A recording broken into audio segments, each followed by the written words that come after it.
तापलेल्या मातीवर जेव्हा पहिला थेंब पडतो तेव्हा नुसती जमीनच नाही तर मनसुद्धा श्वास घेतं. आभाळ गडगडायला लागतं, हवा थोडीशी उसासते आणि कुठंतरी एक थेंब झाडाच्या पानावर आदळतो. पावसाचा पहिला थेंब हाच तो क्षण जिथं निसर्ग बोलू लागतो आणि आपण ऐकायला लागतो. त्या दिवशी आकाशाचं रूपच बदललं होतं. निळसरतेच्या जागी एक राखाडी शांतता उतरली होती. वाऱ्याच्या लाटांमध्ये एक वेगळीच आर्द्रता होती. जणू काही आभाळही आतून दडदडत होतं. एका क्षणी सगळं थांबलं आणि दुसऱ्या क्षणी एक थेंब माझ्या हातावर पडला. नजर उचलून पाहिलं, वरून झाडांमधून टिपक टिपक थेंब खाली यायला लागले. ते काही पाऊस नव्हता, तो ओळखीचा पहिला थेंब होता. पहिल्या पावसाचा वास, तो सुगंध म्हणजे आठवणीचं पुन्हा जागं होणं असतं. लहानपणी पाय उघडे करून शेतात धावणं, आजीने दिलेलं चिंब पातळ उपरणं आणि घरासमोरचं छत जिथं एकत्र येऊन थेंब मोजायचो. हा थेंब फक्त पाणी नाही, तो वेळेत मागे घेऊन जाणारी झुळूक असतो, शब्दांपलीकडची ओल.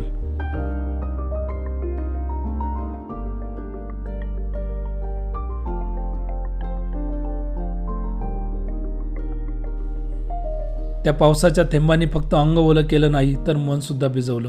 मी तिथंच उभा राहिलो. कोणताच विचार नव्हता, कोणतीच घाई नव्हती. फक्त पावसाशी एक निशब्द मैफिल सुरू होती.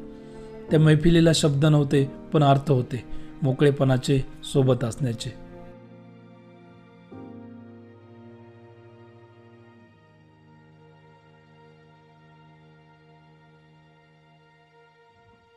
पहिला पाऊस म्हणजे निसर्गाचा नवीन श्वास. जमिनीचं जसं अंग थोडं मऊ होतं तसं आपलं मनही ओसाडपणातून मोकळं होतं.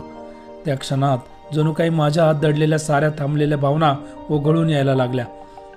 थेंबा मागोमाग आठवणी आणि आठवणी मागोमाग ओलावलेला मी.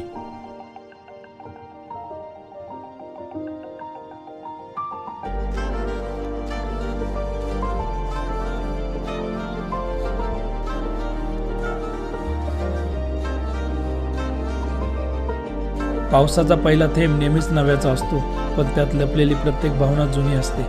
त्याला ना भाषा असते ना साज, पण तो मनात गुंजतो. जणू निसर्गाचं आपल्याला सांगणं, थोडं थांब, थोडं ओलसं हो, कारण या थेंबात तू स्वतःला पुन्हा शोधणार आहेस.